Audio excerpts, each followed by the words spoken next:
The Shift is brought to you by SE Healthcare.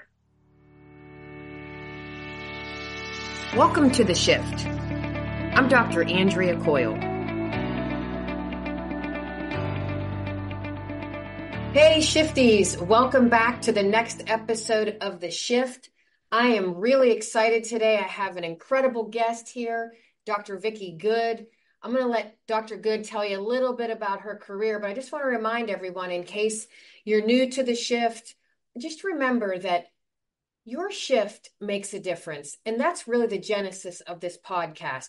We want to really make sure that everyone that's listening recognizes how impactful and how powerful the profession of nursing is, and how we touch lives, and how shifts or changes in direction or changes in mindset or tendency makes all the difference in our career, and it makes a difference in our profession, and it also makes a difference to society. So with that, I'm going to ask Dr. Good questions. It's a very fun conversation. We're going to learn a lot about Dr. Good. So Dr. Good, if you could just tell us a little bit about yourself, why you got into nursing, and then we'll start having fun with our conversation on how your shift made a difference. Thanks for having me. This is so exciting to me because to me, the way you shift is so important, not only personally, but professionally. So my background is critical care. I started as a critical care nurse in Dallas, Texas at Parkland Hospital, which is Dallas County Hospital, shortly after graduation. I wound up in a leadership position probably way too early in my career. But it worked out. So that's the good news. Spent several years as a bedside nurse manager, probably the hardest job in my life, even today. Then I met the love of my life and moved to Seattle, Washington after getting married. Spent time up there as a nurse educator and absolutely loved pouring into the next generation of nurses, working with new graduates, working with new nurses in the field of critical care. And then through a different variety of circumstances, we moved back to Texas. And there, my career really started to shift, quite frankly. So started out initially working in education, then was an acute care director and had all of critical care reporting to me, and got tapped on the shoulder one day. And somebody said, "Hey, have you thought about working in the patient safety arena? You have a passion for that." And so my career shifted big time out of nursing into patient safety. And that was probably one of the most valuable times in my career to really start to look at teams holistically, physicians, respiratory therapists, everybody, how we work together to provide that safe passage for patients. So I've spent many years in that patient safety quality arena. Most recently, prior to joining American Association of Critical Care Nurses, was working in a nurse strategy position, kind of another shift for me in my career, but really looking at strategically, how do we advance the nursing profession? How do we partner better with academic colleagues? How do we create environments that are conducive for our new nurses as they transition to practice? And then the opportunity came for my work in AACN now as our chief clinical officer, which was obviously a big shift, moving away from the hospital setting into the professional practice arena has been another major shift for me. So as you can see, I've had some major shifts throughout my career, and each one of them just gives, so many different opportunities, to think about nursing differently and to bring different lights and shine different lights to nursing.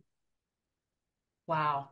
Dr. Good, that's such a great story. And I think you truly could be one of the master shifters. One of our other master shifters is Dr. Deb Zimmerman. She was interviewed. Actually, she's the person that kicked off our Shift podcast. And I kind of called her the master shifter. Your career is the same thing. And you said some things that really stuck in my head. And one thing that stuck in my head from the very beginning is you said they put you in a leadership role that you probably weren't ready for. And I'm paraphrasing. Can you talk about that? Because that's really interesting to me. Well, I found myself in the position where my first major in college was actually business. So I've always liked business, management, leadership. I've always gravitated towards that. And I found myself in the position where this nursing supervisor position was open, or nursing assistant manager, I think was what we were called back then. And I thought, maybe I could do that. And so I threw my name in the hat because I thought, well, this will be great interview experience, because I did not expect to get it. I was only about 2 years out of nursing and went through the interview process, and lo and behold, I got it. And so I found myself in this situation where I was supervising nurses that had way more experience than me. And I had to learn a lot. And I was probably doing self-governance before self-governance was really cool, because what I did was I approached it from this perspective that I'm here to take care of the daily operational things that need to be done to run the unit. But I need you to partner with me because there's a lot of stuff I don't know. And so deferring to their expertise was critically important in that transition. And then one day my nurse manager walks in and says she was pregnant. I'm not coming back after I have this baby. And so my CNO at the time was brand new. And so she said, I'm going to let you hold on to this unit for a few months while I figure out what's going on across the organization, and then we'll reevaluate. Well, by then I had made so many changes and was so invested in the unit. I was like, if you're comfortable, I'm willing to take it. So just a short time out of school, I found myself as a nurse manager. That's a really good, I think those are good takeaways. And the other thing that I really noted as I listened to your multiple shifts in your career, and a wonderful career, I might add, um, is how many opportunities there are in nursing. Care delivery is incredibly important, and that's why we get into healthcare, so we can take care of the people that we serve. I just want some of our shifties to know, and people that are maybe considering getting into nursing, there are so many incredible opportunities to make a difference and still have compassion and empathy. It doesn't mean you have to be in that care delivery environment. So your career and all your shifts in your career speak to that so well. The Shift is brought to you by SE Healthcare. Is burnout costing your organization its best nurses? How do you know? SE Healthcare can help. Our evidence-based approach helps nurse leaders boost retention, enhance job satisfaction, and bring joy back into our great profession. In addition, it helps elevate quality patient care, because when the people taking care of the people are at their best, patients get the care they deserve. We can reduce burnout by an impressive 50%. Are you ready to uncover burnout's impact on your team? Visit sehealthcaresolutions.com, The Shift, for your free assessment today. I'd love for you to share with myself and the shifties, what was the biggest, most impactful shift that you want to tell us about?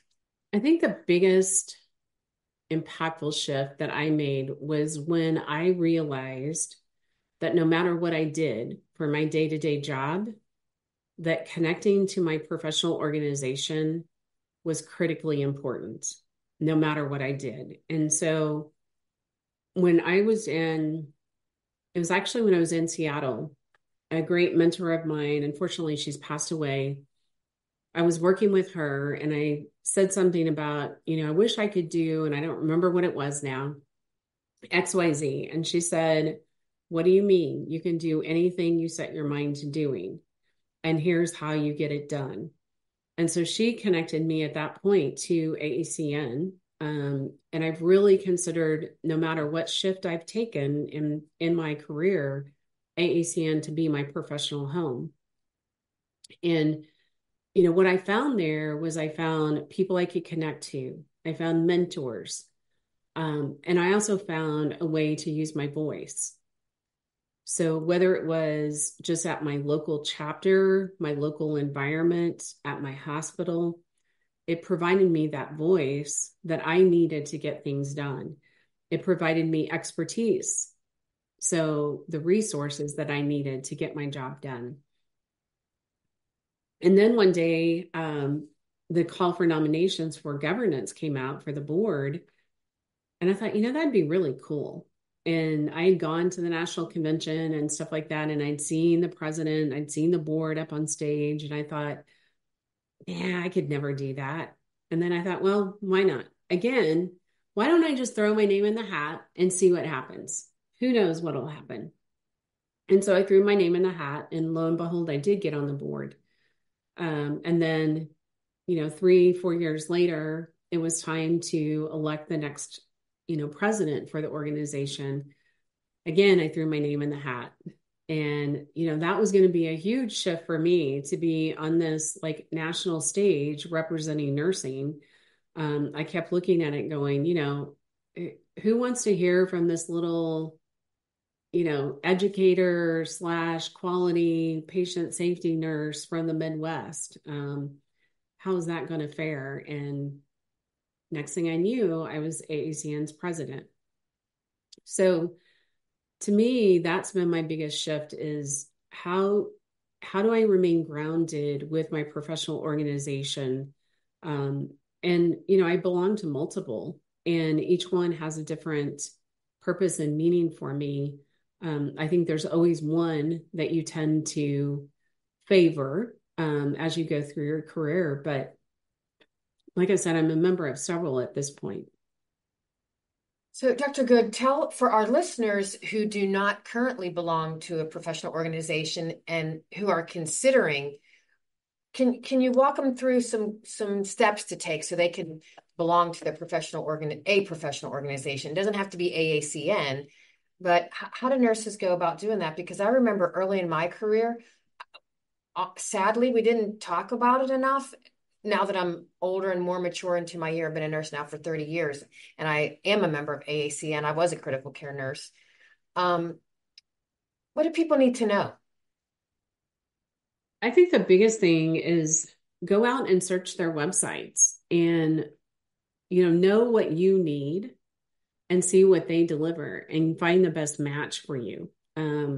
There's everything from American Nurses Association that's really global, that looks at the whole gamut of nursing. And then there's all these different specialty organizations. So most likely, whatever specialty you're practicing in, there's an organization that represents you. And look at their website and see what matches and what fits your need. That's really the big thing is figure out what you need and what they can deliver on.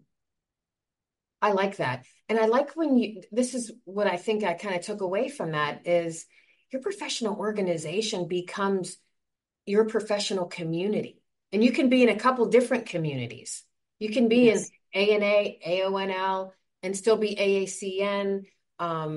So there's just so many opportunities. But I think, when you think about Maslow's hierarchy, and at the top of the hierarchy is that Dr. Good, you got to help me. I'm drawing a blank. Self-actualization. There you go. Self-actualization. You've really hit the pinnacle of your career once you've hit that self-actualization. And I think a lot of nurses can relate to Maslow's hierarchy.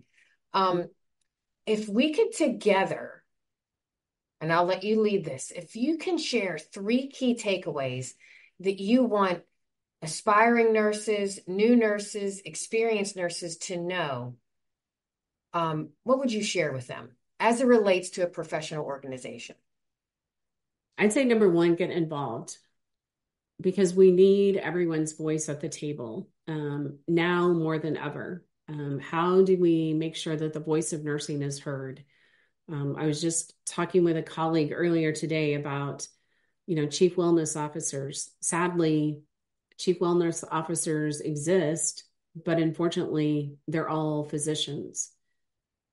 So how do we make sure the nursing voice is heard at the table? Because we need that service just as well as anybody else. So getting involved ensures that your voice is heard. which is critically important. And that's the value of professional organizations. You suddenly, your one voice becomes thousands of voices in relationship to that professional organization. So being involved is huge. Along with that, or parallel to that, is find your voice. So, what is your voice? And you need to start to think about it and shift your voice, not only your internal voice, but your external voice. We're at a point within nursing that we've got to shine a light on all that's bright. There's so many things positive about nursing, and we tend to focus on the negative, and we've really got to shine the light, and we've got to find that positive voice of why are we here? There's a lot of us that have been doing this for a long time, and we've gone through multiple different tides of change, and we've got to find that positive professional voice. And then lastly, as you do that, you're going to find yourself in the shoes of being able to mentor others and to provide that inspiration for others. So we all go through hard times. I mean, I remember times in my career where I was completely burned out. I was like, I'm done with this. I'm just going to stay home. Not sure how I'm going to make money, but I'm finished. And, slowly but surely, I listened to that internal voice, reshift me and focus me. And I picked up and moved on. But how now do I pay that back? How do I mentor others and provide, mentor inspiration, whatever it might be, to someone new starting out to say, you can do whatever you can do. I want to be that person that gives that encouragement to somebody else. Wow. I took notes on some of that. That was really powerful. And the whole time I'm listening to what you're saying, and I'm thinking about it. And what I heard, I'm just going to say things a little differently, is I do this presentation called Renew. It's an acronym for Restoring Every Nurse Everywhere. And it's a part of my role as the chief clinical advisor for CeraV. They have a nurse advocacy program, and I'm honored and privileged to be a part of that incredible team. And one of the things I talk about are the most important KPIs. And the KPIs aren't pressure injuries, CAUTIs, CLAPSIs, falls. The KPIs are, how do we keep people involved? How do we keep people interested? How do we keep people in tune with themselves and their careers, especially with themselves, so they can make a shift, and then keep people inspired? And what's ironic is you said every single word, and those are some KPIs, because if we don't keep people involved, interested, in tune with themselves, and inspired, we're never going to move the metrics of anything else. And the other thing I say is, when you have a minute, sit down and take a look at your professional circle and your personal circle. And take note, and if you are not inspired by that circle, you're not in a circle, you're in a cage. And that all speaks to everything you're saying about finding your voice, using your voice, and then having your voice be heard. And I have to say, I didn't expect this was going to go, but you teed me up perfectly for that. And I want to end by saying, Dr. Good, I have to tell you, this is, I think, the second or third time that you and I have met, and you inspire me. So thank you for doing that. Well, thank you. It You was fun. And, if I am able to just inspire somebody else to take their career another pathway, or, continue what they're doing. The other thing is you can do some of these same things as a bedside clinician. So, and we need good bedside clinicians. So, find your voice and find your niche and make it happen. I love it. Dr. Good, can we invite you back in about 6 months? Would love to hear anything that's going on with AACN. You can kind of keep us up to date with AACN, and just love to hear what you're up to, because you are such an incredible nurse and nurse leader, nurse colleague. And I'm just thrilled to have you here. And are you willing to come back? Absolutely. We've got some fabulous things going on in AACN, so I'd always love to share. Okay, you can share next time. We'll do a little AACN knowledge dump next time you come on Yes. the show. And then with every podcast, I always want to remember everyone who's listening that your shift makes a difference. See you next time. Enjoying the shift? Help us reach more nurse leaders by rating and reviewing us on your podcast app. It takes just a minute, but makes a big impact. Search for The Shift, tap those stars, and share what you love. Your feedback shapes our future episodes and helps others discover us. Remember, rate, review, and amplify The Shift today.